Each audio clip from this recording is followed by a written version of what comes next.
Hi, we are Sarah Howell Miller and Colin Miller, and we are here to present on Dismantling Interpersonal Stigma, a marriage story.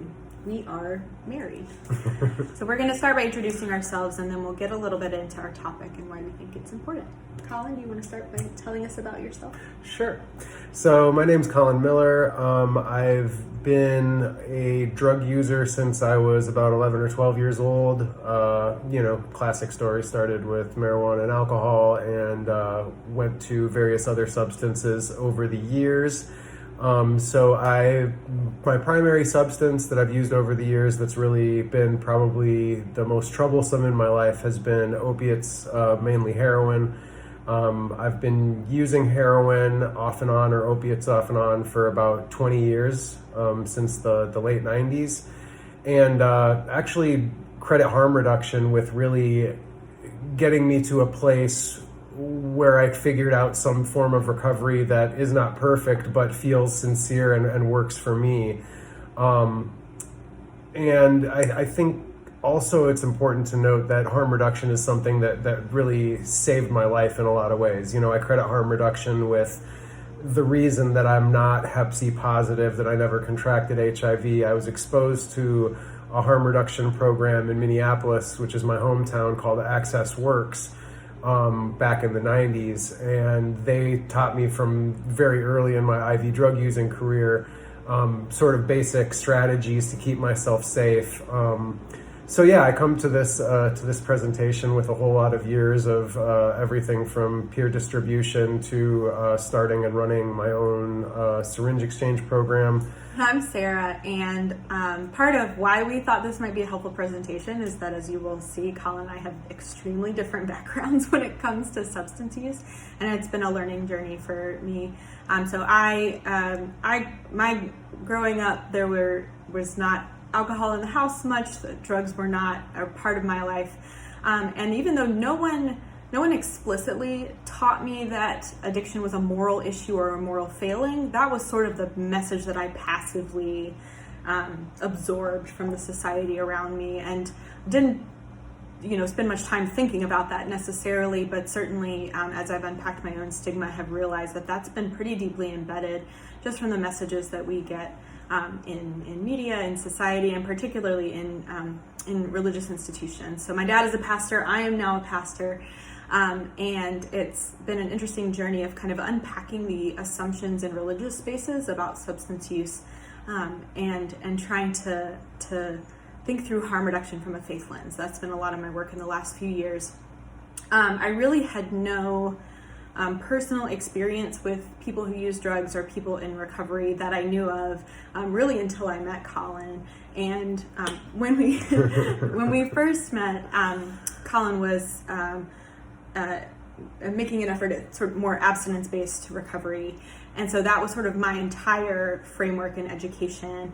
And it was really hard for me when it turned out that was not going to be the best fit for him. The complete abstinence and sobriety was not going to be the best fit for him. It was hard for me to wrap my mind around what harm reduction might look like in his life, because when I first learned about harm reduction, it just was so outside the realm of what I understood. What I understood was that if you had a problematic relationship with a substance, you had to stop using any and all mind-altering substances forever. And while that's a path that's valid for many people, I've come to see that it's so important to acknowledge that needs to be something that is chosen and that is right for that person, and that if it's not right for that person, there needs to be support for another way. And so a lot of, really, especially since we've been married, a lot of our work around reducing harm in our relationship and in our individual lives has been around trying to implement harm reduction for Colin, but also for me, and to unpack that stigma. For a lot of years, I was unhoused and living in pretty precarious situations, pretty wrapped up in chaotic drug use. Through multiple detoxes and state-run, behavioral health wards and hospitals and jail cells and so on and so forth, over the years I was told, this is the way you have to do it. this is the only way to do it, and if you don't commit to this way, which was typically some sort of abstinence-based, often 12-step sort of directed, form of treatment.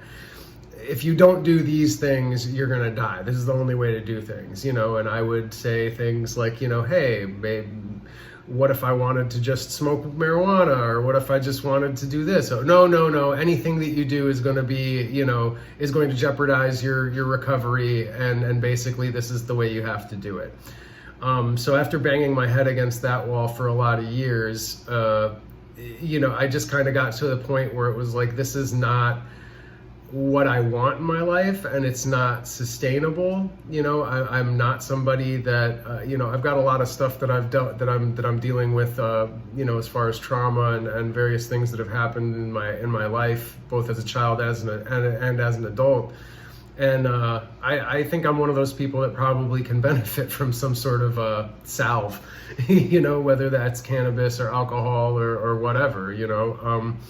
Long story short, I've found, some mix of, cannabis use, some alcohol, and buprenorphine maintenance as being sort of where I'm at right now. And the thing is that changes, I think for everybody, what we need as people struggling with substance use, what we need, day to day, week to week, month to month, year to year changes, and we change as we grow older and everything. I'm not blaming abstinence-based or 12-step programs, solely for this, but I think that those are factors, as well as other societal factors, the way that we view people who use drugs in our society, the way that we treat people who use drugs in our society.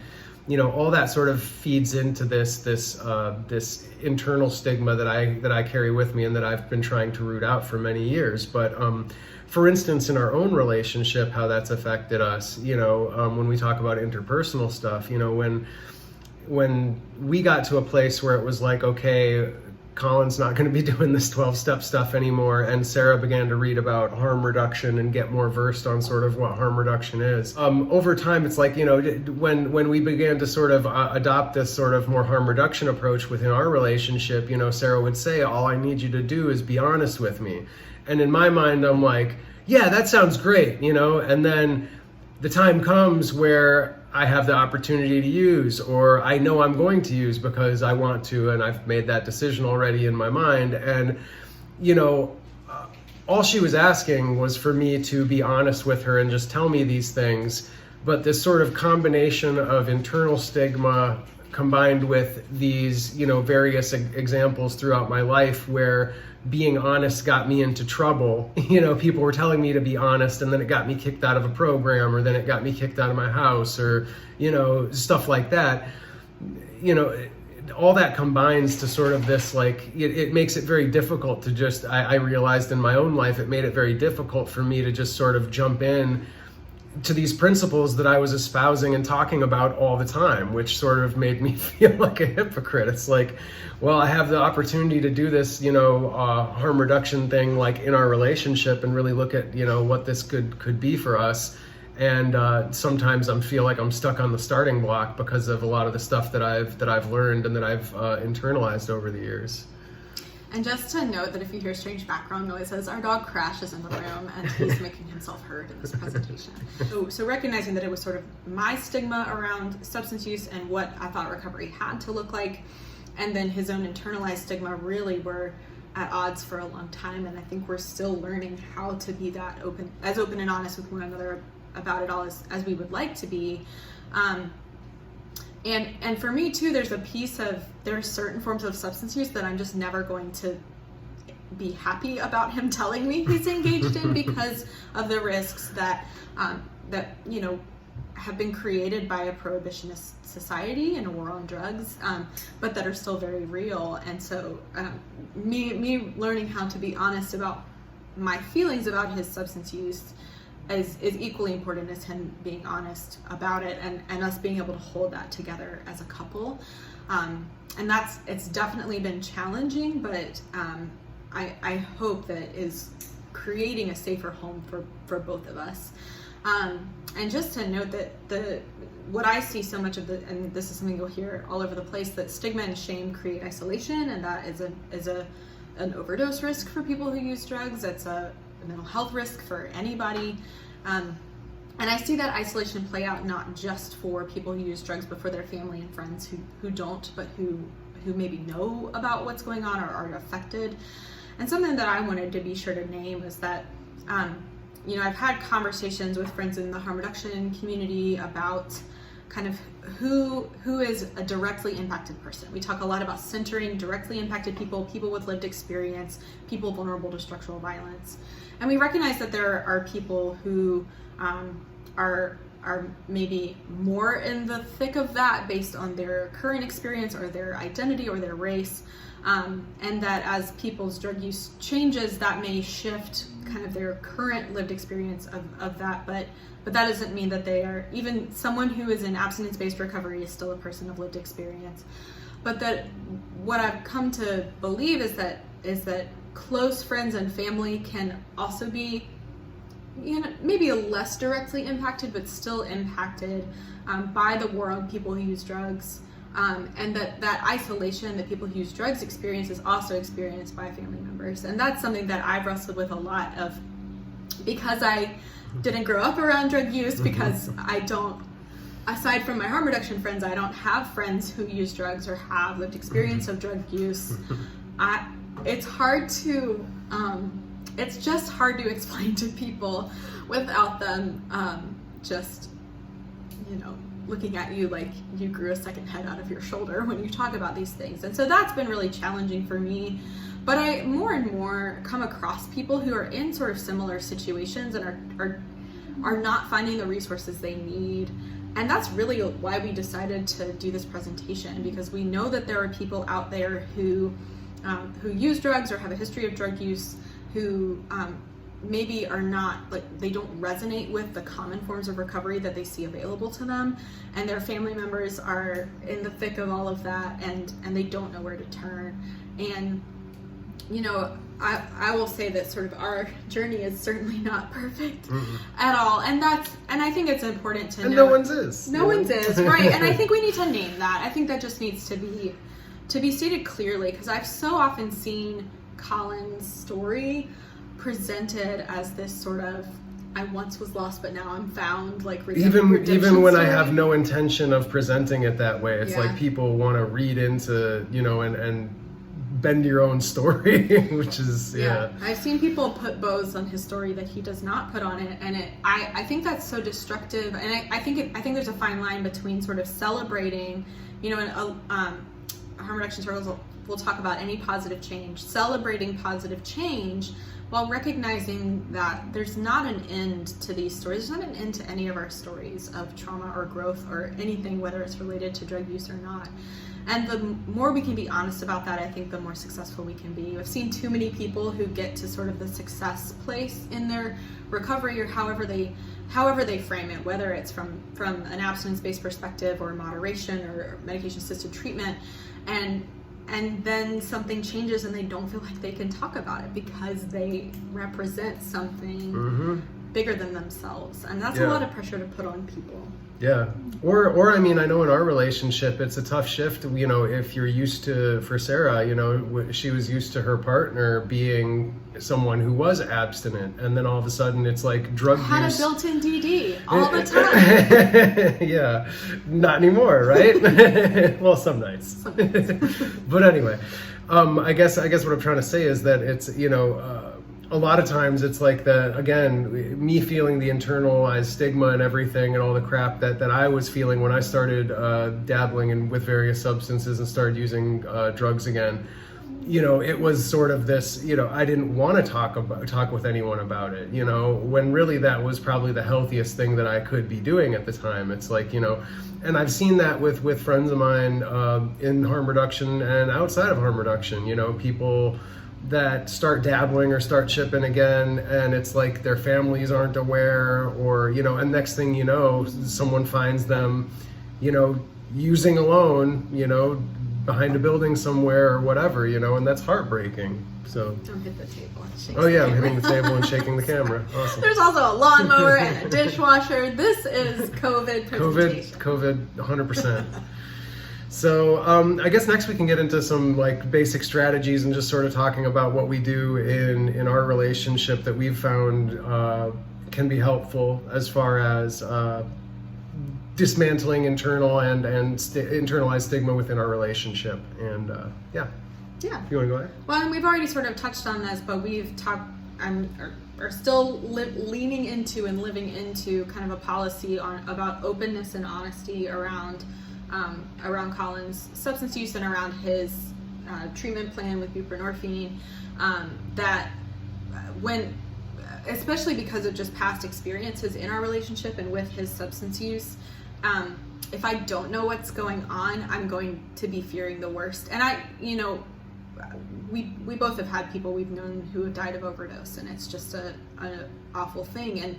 And when I can be confident that he is being open and honest with me about what's going on, then it can help me to reduce my own fear and anxiety around that, and it just helps keep him safer.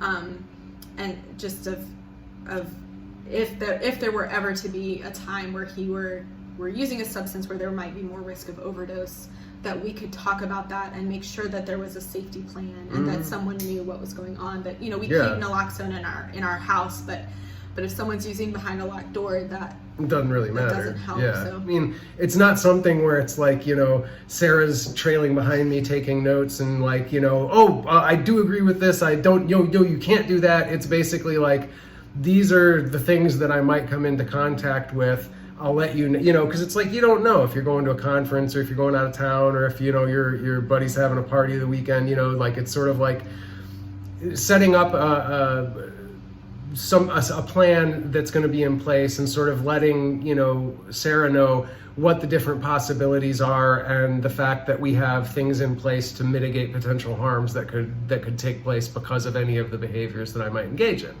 Yeah, sort of like the flip side of the honesty conversation is the conversation about boundaries. So for myself, I have come a long way in my understanding of substance use, and there are certain behaviors that I don't like, but I can. There's a difference between me not liking something and me saying I'm out, and that those sorts of conversations are only possible when there is honesty present. We've tried to set boundaries before that, I didn't know at the time were unreasonable or really weren't taking into account the totality of what was actually going on with Colin. Yeah. But I didn't know that because we weren't at a place of being as open and honest as we want to be around his substance use. And so we're now sort of in this place of trying to figure out, what are boundaries that we can set individually and with each other that make sense and are reasonable to Colin and where he is in his journey, but then also feel okay to me, because it's not just about the person who uses drugs, even though their experience is what's being centered here, but the people close to them also need to be able to have agency and sort of say what they are and aren't okay with. Absolutely. So we wanted to try and leave you with some resources, and there are a lot of great resources out there in harm reduction that I'm sure you'll find more about through this conference. The one that has been helpful to me for particularly family and friends of people who use drugs is called Beyond Addiction, and that's by Jeffrey Foote, Foote et al. And it really is a very practical guide to, there's actually some sort of like, it's almost cognitive behavioral therapy that they're teaching family to kind of help support someone. And it reflects a lot of what Colin and I have been trying to do. Of Colin names sort of a goal for himself, and then I get to hold him accountable to that. So, but in a loving, non-judgmental, non-paternalistic way. Definitely, I know that there are groups out there that like Harm Reduction Works and any positive change groups for people who feel like they need support around their substance use but aren't interested in abstinence-based recovery. And there are some corollary groups for families, which we've looked into starting some of those locally. And maybe after the pandemic is over, we'll actually get to do see, that. yes. And also just, having people that I'm not exactly a social butterfly a lot of the time, but like I do have, and I'm getting a lot better at texting people and talking to people regularly that know what's going on in my life, and having those close relationships with other people who use drugs, other people who have found different ways of recovering, whatever. But having those close relationships with folks and being able to have people to process stuff with, Anyway, well, thank you so much for having us today. And I think we're going to get a little bit of a Q&A. So I guess we'll see you live for the Q&A.